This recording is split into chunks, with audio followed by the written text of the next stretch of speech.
نحمدہ و نصلی علی رسولہ الکریم اما بعد اعوذ باللہ من الشیطان الرجیم بسم اللہ الرحمن الرحیم۔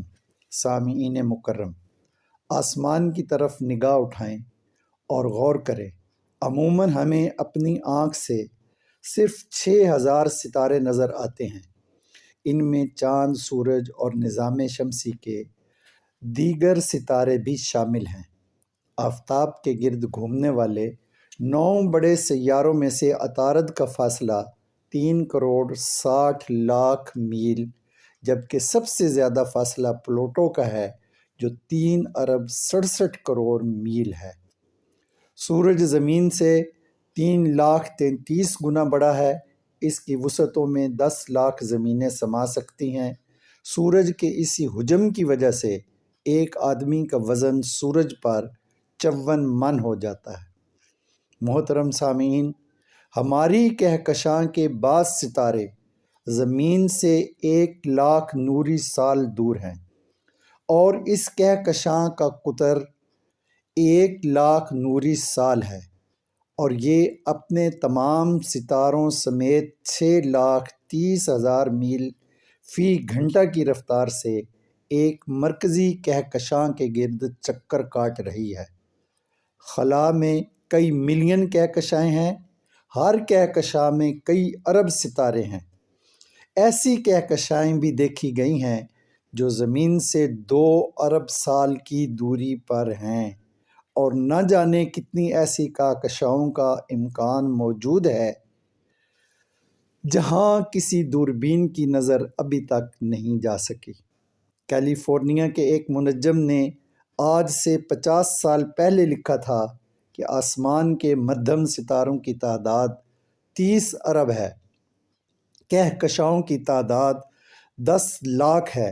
ان میں سورج سے قریب ترین ستارہ 10 لاکھ نوری سال کی مسافت پر واقع ہے، اور بعید ترین 15 کروڑ نوری سال کی مسافت پر ہے، اور ایک ایسا ستارہ اس وقت دیکھا گیا تھا جس کا قطر 40 کروڑ میل ہے۔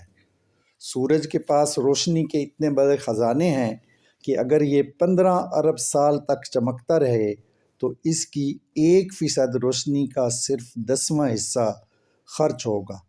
سامعین گرامی قدر، ان تفاصیل کے ضمن میں ذہن میں 3 سوال ابھرتے ہیں۔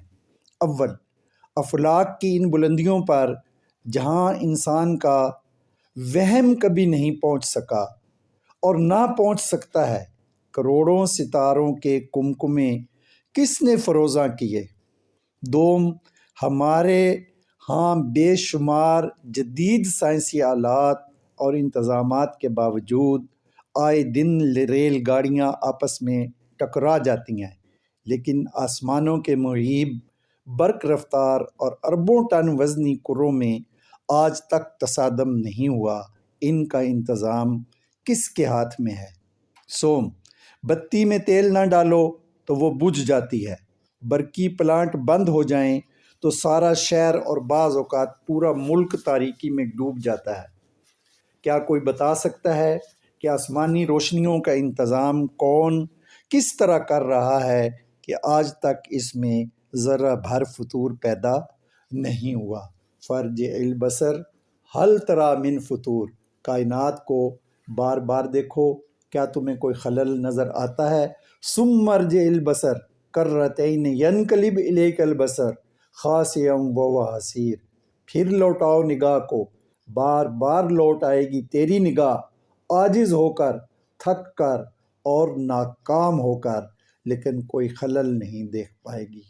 اس لیے یہ امر ناقابل قیاس ہے کہ افلاک کا یہ حیرت انگیز نظام کسی ناظم کے بغیر چل رہا ہو، اور وہ ناظم اللہ ہے۔ اللہ کی ایک ایک نشانی پر غور کرتے جائیں اور اللہ آپ کو آنکھوں سے نظر آتا جائے گا، اور اللہ کا تصور ذہن میں بیٹھتا جائے گا۔ ہاں، نہ ماننے والے کے لیے کتنی دلیلیں پیش کر دیں، اس کے پاس ماننے کی کوئی دلیل نہیں ہے۔ اللہ ہمیں ماننے کی توفیق عطا فرمائے۔ وآخر دعوانا ان الحمد للہ رب العالمین۔ السلام علیکم ورحمۃ اللہ وبرکاتہ۔